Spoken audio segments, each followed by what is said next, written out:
Good morning, class 6th. Students, in the previous class we have started a new chapter. Chapter number 8, the first empire, and that empire is the Mauryan Empire. So after Nanda dynasty, which empire came as if in the form of the powerful empire, and that empire is Mauryan Empire. तो हम लोग क्या देख रहे थे, हम लोग इसको पूरा कवर अप ना करके ओनली अशोकास को कवर अप करेंगे. We have done the introductory part of the Ashoka's time period. We have done Kalinga war and we have also done Ashoka's Dhamma. Now we will discuss और we will move forward to our next topic which is welfare measures taken by Ashoka. अगर brief detail की बात करें, who was the founder of Mauryan dynasty? Chandragupta Maurya. Chandragupta Maurya के बेटे का नाम बिंदुसार, उनके बेटे का नाम अशोक. अशोक के टाइम पीरियड में, जो कि हम अशोक का टाइम पीरियड ही पढ़ रहे हैं, उस टाइम पीरियड में जो मौर्यन एम्पायर था वो अपने पीक पे था. मतलब अगर हम बोलें तो जो समृद्धि है उस टाइम पर उस इंडिया की सबसे उच्चतम स्तर पे थी.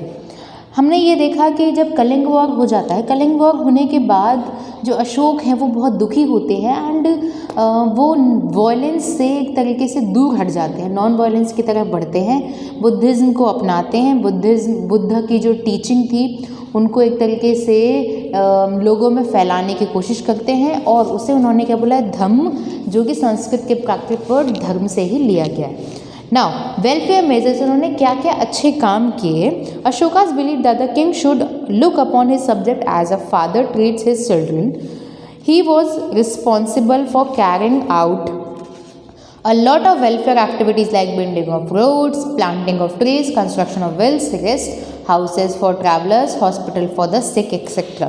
तो उनके अकॉर्डिंग जो एक राजा है उसकी पोजीशन प्रजा के सामने फादर की होती है. जैसे एक फादर अपने बच्चों की हर मांग को पूरी करता है, उनकी फैसिलिटीज़ देखते हैं, उसी तरीके से राजा को भी अपनी प्रजा की फैसिलिटीज़ को पूरा करना चाहिए. उन्हें कोई कमी उनके फैसिलिटीज़ में कोई कमी नहीं रखनी चाहिए. वही काम उन्होंने किए. सड़कें बनवाई, हॉस्पिटल्स बनवाए, पेड़ लगवाए, कुएं खुदवाए उन्होंने, और ट्रैवलर्स के लिए विश्राम गृह बनवाए. तो ये सारे काम किसने किए हैं? अशोका ने किए हैं अपनी टाइम पीरियड के अंदर. ना स्प्रेड ऑफ धम्म, उन्होंने धम्म को कैसे स्प्रेड आउट किया, क्या था उसके अंदर, that we will discuss. In order to spread his Dhamma, Ashoka appointed officials like Dhamma Mahamatras. So अपनी बातों को फैलाने के लिए एक एक करके, वो खुद तो जाएंगे नहीं, तो उन्होंने धम्म महामातास को अपॉइंट किया कि आप जाएं, अपनी इनको स्प्रेड आउट करें, इनकी जो टीचिंग है उसको स्प्रेड आउट करें. They were required to explain Dhamma to the people and to supervise the moral life of the people. कि लोग अच्छे से अपना जीवन यापन कर रहे हैं, नहीं कर रहे हैं. मॉरल वैल्यूज़ धम्म के अंदर क्या क्या इनलिस्टेड है. इन महामातास का काम था कि लोगों तक ये बात पहुँचे. Ashoka had friendly relation with his neighbors. He sent and received envoys to and from them. He sent Buddhist missions to Burma and other Southeast Asian countries. Ashoka also sent his son Mahendra and daughter Sagmitra to Sri Lanka on a Buddhist mission. He also propagated Buddhism in Chola and Pandya kingdom. तो अशोका के अगर हम संबंध बोलें, पड़ोसी राज्यों से बहुत अच्छे थे. वो उन राज्यों में भी बुद्धिज़्म को एक तरीके से स्प्रेड आउट कर रहे थे. उन्होंने अपने बच्चों को भी श्रीलंका में भेजा एक बुद्धिस्ट मिशन के अकॉर्डिंग. तो हम ये देखेंगे कि अच्छी टर्म्स एंड कंडीशंस के साथ साथ वो मोरल वैल्यूज़ को भी बढ़ावा दे रहे हैं ना. अशोकाज एडिक्ट्स की हम तरफ पढ़ेंगे. अशोकाज रॉक एडिक्ट्स, मतलब अपनी बातों को उन्होंने लोगों तक पहुंचाने के लिए किन किन साधनों को हेल्प में लिया. Ashoka's edict and pillar inscription show the significance of Dhamma.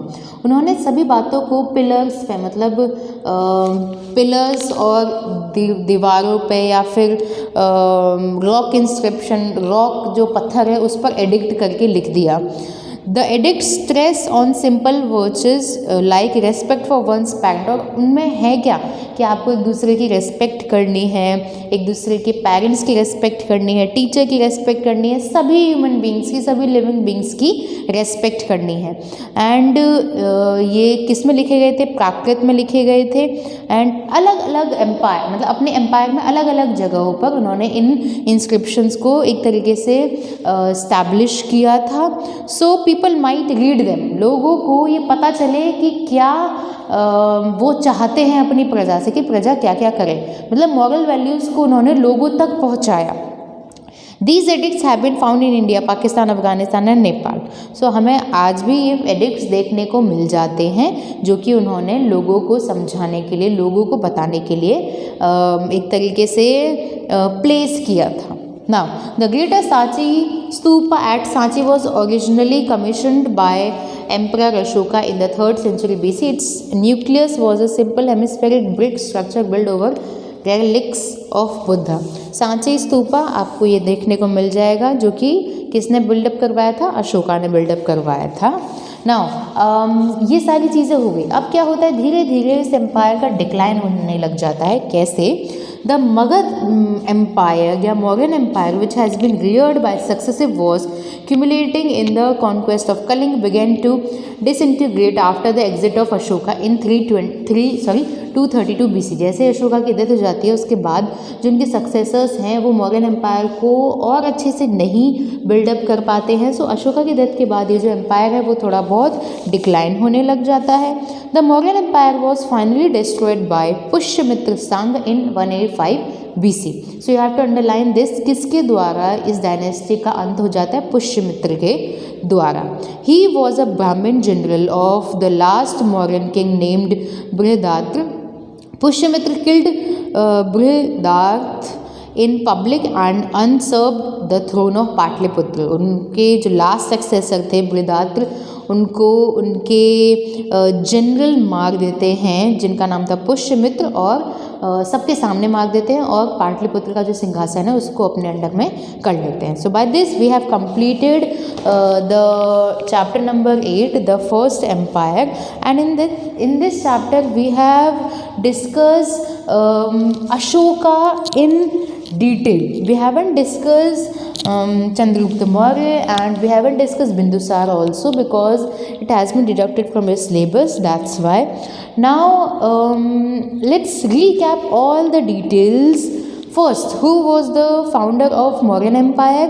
Chandragupta Maurya was the founder of Mauryan Empire. And Chandragupta Maurya के गुरु का नाम हम देखें तो यहाँ पर चाणक्य, कौटिल्य, इन सब नामों से उन्हें जाना जाता है। उन्होंने ये रहे चाणक्य, चाणक्य। चाणक्य जो थे वो बहुत ज़्यादा इंटेलिजेंट, हम बोले कि नींव तो चंद्रगुप्त ने रखी, पर उसके पीछे हाथ किसका था? उसके पीछे हाथ था चाणक्य का। चाणक्य की फेमस बुक अर्थशास्त्र, मेगास्थनीज की फेमस बुक इंडिका, ये हम लोगों ने क्वेश्चन एंड आंसर्स में हम लोग कर चुके हैं। चाणक्य के बाद हम लोग नेक्स्ट अगर रूलर की बात करें तो वो है बिंदुसार।